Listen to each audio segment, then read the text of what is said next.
numbers, Mason. They don't add up. It's a Call of Duty reference from a long time ago, if we're all aware. Let's point towards some medical malpractice. Well, it's not even. It's perceived that way. Written by yours truly. But this is out of a story in Canada. Again, a lot of Canadian content here today. This is about a doctor who I think was just fed up.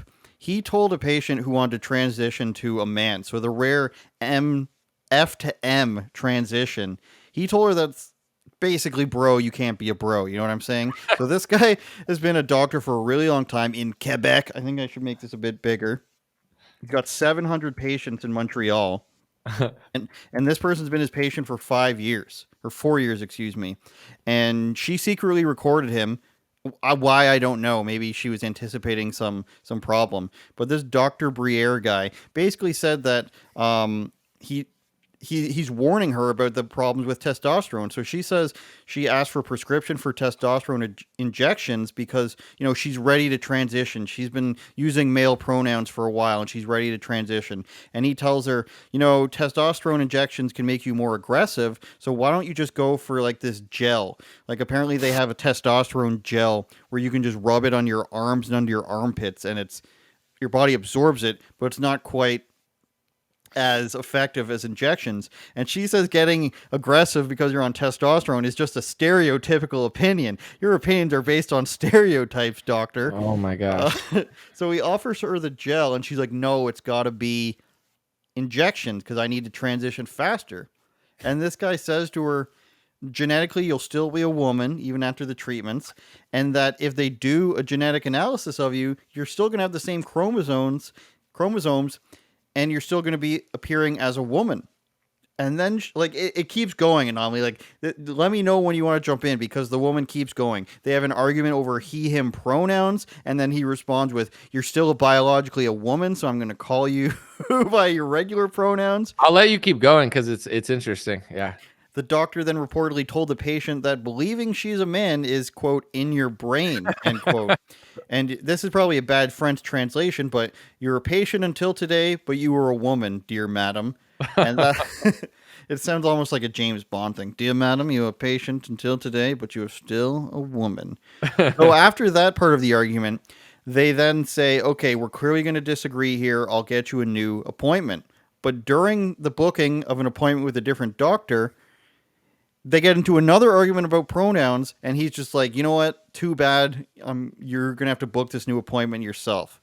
So eventually, because this was in 2022, I guess it was in contention for a year and a half now, but eventually the Medical College of Quebec, very prestigious, said that the doctor was wrong, and they suspended him for 3 weeks.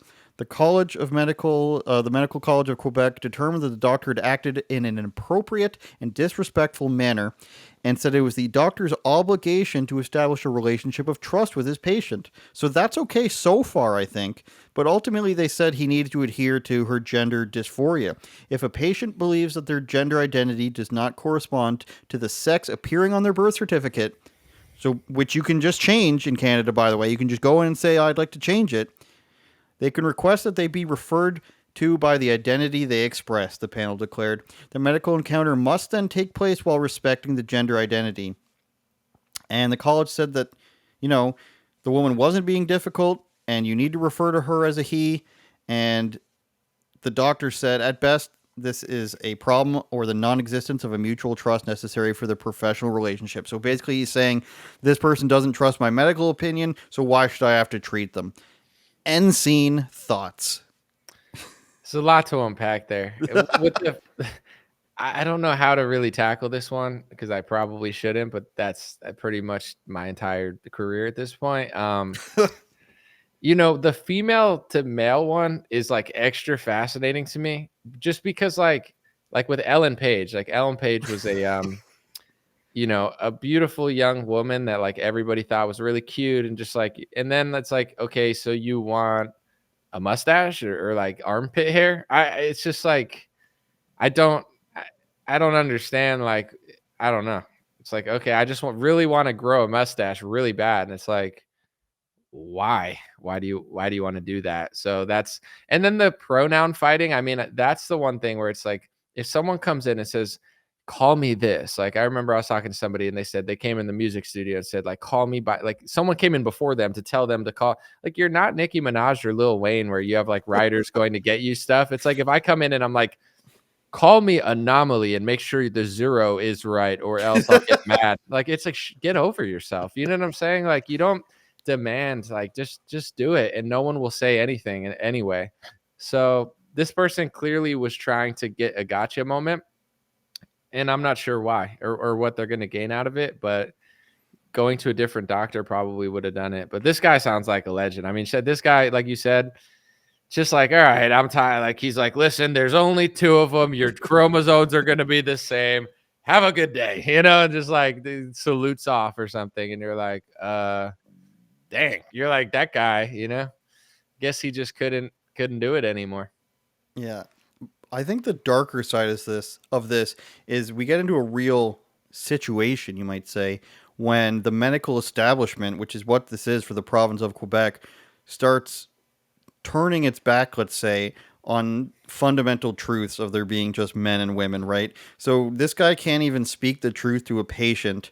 He has to adhere to their medical disability, let's call it, or their medical condition of gender dysphoria. And the medical establishment that's supposed to back him up and say, yes, this is true, just try to be nicer about it, which is why I didn't have a problem with the first part of it, where it's just like maybe you were too confrontational, maybe you didn't establish enough trust for this person to respect what you were saying. But for them to say no, you have to adhere to their gender dysphoria throughout the interview process and throughout the medical checkup, I think that's wildly out of bounds and a very bad sign. Because if you had a person, and I know this is an often used analogy, but if you had a person who came in and were anorexic and they said, "Look how fat I am, doctor," and the doctor was like, "Well, this is true, you are pretty fat, so I will be giving you the diet pills you've requested and giving you the plastic surgery on your stomach that you've requested." And then, the medical establishment comes and says, "Yes, that was a good idea. You should have told the anorexic person to not eat as much." Where the exact opposite of is true.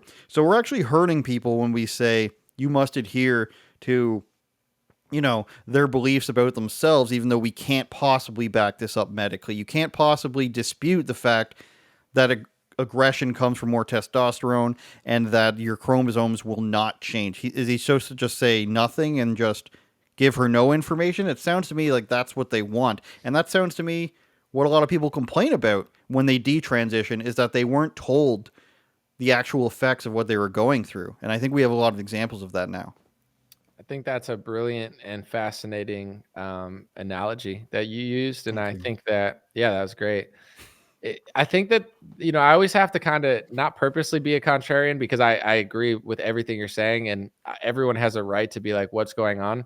But I do feel like this is the end stage of the slippery slope. And I don't want to say what pharmaceutical products, but when a baby's born, they've increased the schedule of those. People don't even think about it. I don't want to get into circumcision right now because it's going to freak people out, but I don't think most people even really think about Hmm. that in the Western world. They just do it just like they do whatever the doctor says. And, they tell you that you don't need it. And it's like, oh, just get it. But really, like, in my opinion, you're mutilating the kid without their permission, whether they want it or not. And it serves some sort of function. It would be like, there could be like dirt stuck in between your fingers. So just chop them off and then it'll be clean. Like they give people the clean thing. And it's like, listen, not telling people what to do. I just don't think people think about it.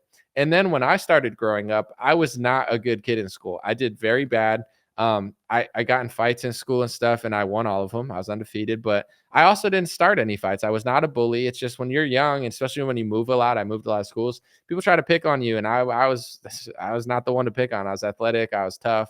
Um, so then like I wasn't paying attention to school and they said, "Oh," to my mom, "Your kid needs pills." You know what I'm saying? I'm 13, I'm 14, like, and thank God my mom is smart and honest. She goes, "He doesn't need pills. Like I'm going to ground him and scream at him because like he could pay attention. He doesn't need pharmaceuticals to listen to you. He's just being a piece of shit." That's kind of what was going on. So she yelled at me and I still didn't listen, but I never took the pills. So it's like you're doing all these things and people allow this. They allowed the food industry to GMO everything and give their kids sugar and tell them it's okay to eat pizza in the morning and like frosted flakes and all this stuff. And then the end stage of it, and then also like obesity, everybody's getting fat. And then slowly they can't have skinny models because they're too hot and they want like fat models. And now fat is skinny and skinny's fat. And then you get to this point where you're not even allowed to say that chromosomes exist. And it's like, it's so crazy that everyone's starting to pay attention, but to Canada, America, and everyone, I have to say, it's like when you ignore all this other stuff or at least play along with it, like why was the response to them trying to shove pills down kids' throats not as strong as it is now? Like it's because it's gone like way, way too far where it's so obvious. But I feel like that this writing is on the wall even before. Because if you say that, you can patent a food if you GMO it, and we don't need real food, and we don't let's just inject this baby and chop off a piece of its thing without even asking it when it's born. And that's totally normal because they told us. And then we're going to just shove frosted flakes in its mouth. And when they're fat, we'll tell the kid he's just big boned like Cartman or whatever. And it's like, this is the end stage of all that. So I feel like people are upset about this, but there's so much other stuff that they don't want to think about and talk about. But I do believe that it is the slope that kind of led us here. Just like when they legalized gay marriage, like I was like, whatever, I don't care. I was in college, like it doesn't matter to me. But then like the pastors were like, if you do this, the men are gonna be women and they're gonna do all this and play basketball. And you're like, no, they're not. And then it like all happened. So it's like, okay, well, I guess there is a slippery slope. And at a certain point, people didn't realize it until now. I've heard a lot of the same arguments around things like housing prices, and I think a lot of what people are seeing when they look back to boomers or whomever, Gen X, they're seeing that people are a lot more complacent when they're making more money. So it might not have seemed like a big deal that your kid was put on Ritalin in like the late 90s or the early 2000s, and you could see that stuff looking back. But at the time, I think these people were better off, and the middle class was more prominent. I know the city that I grew up in, there used to be 5 malls, now there's one. There used to be booming neighborhoods, now there's, crappy little areas that are dilapidated. When these people had a lot more money, they got a lot more complacent. These people, they got a lot more complacent with what the government was doing. And it's hard to imagine a world where you're just like, okay, it's fine. Like against their argument, people didn't really pay attention to a whole lot. And I don't know if that was just because the access to information was a lot lower, but the trust that, people of our parents' age have in the television is still very high. I still get on a phone call with my dad, and I remember one specifically, and he's like, those poor protesters getting picked on by those McCloskey's people. And I was like, what are you talking about? You remember the St. Louis couple versus the BLM Oh yeah. rally? Yeah, and my dad's very strange like that. One day he'll say that the government's trying to kill him. The other day he'll say, "Oh, Trudeau's just trying to do his best." So the boomers have this weird trust in the television where I think at this point they don't know what's true. So they're either going, all the way one way, all the way back. But I think there is an argument for saying, hey, how come you guys didn't pay a little bit more attention to this? People who were in politics, 10, 15 years ago. Yeah, I think there's that old like or newer meme where it says strong men create good times create weak men, weak men create hard times create strong men. I think clearly times were really good. I think they were good in the 60s, 70s, and 80s. I think post-war, good economy, like not that much crime, or at least like think people weren't traveling all over the place because we didn't have like all this technology. Like people just kind of like were in their neighborhoods, living the Leave It to Beaver lifestyle, and then all the shit hit the fan. But yeah, if you look at it, it's like it was always kind of going in that direction, and they just couldn't see it because they didn't want to see it because things were so good. But that's a life lesson as well. And I think not to be too critical, because I do think that each like age group has a pro and a con, and there's a lot of things I do like about boomers because like they had kids and they're stronger than millennials and Gen Z. But one thing that I noticed, not all, just like all Gen Z aren't weak and pathetic, but a lot of them are. And my millennials, we're not all cringe and baristas, but some of us can make a good latte. With the boomers in that generation, I think that they did a lot of good stuff, but the one thing like that I've noticed is they don't have a lot of like self-awareness a lot of times, and like the ego is too big. So like when the problems are happening, they can't like figure it out because they're like you said, like they're all over the place. And I think it comes from like a lack of being able to realize like that you don't know everything and that you did get tricked at some point. Because if you look at the boomers, like they love on the right, they love Trump, and like they're probably like the most loyal, but don't think about anything. He could literally like take feces and throw it in their face, and they'd say it was the left. And then you go to the boomers who like Biden.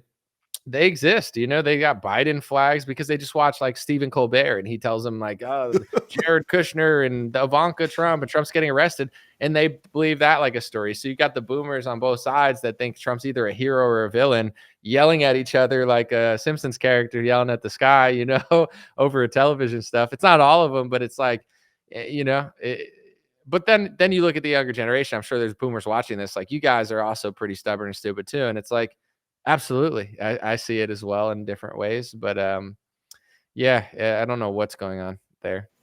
I like that anomaly, boy. He's smart and honest. I like his, I don't know, whatever old people like about you. Turn it up, Jordan.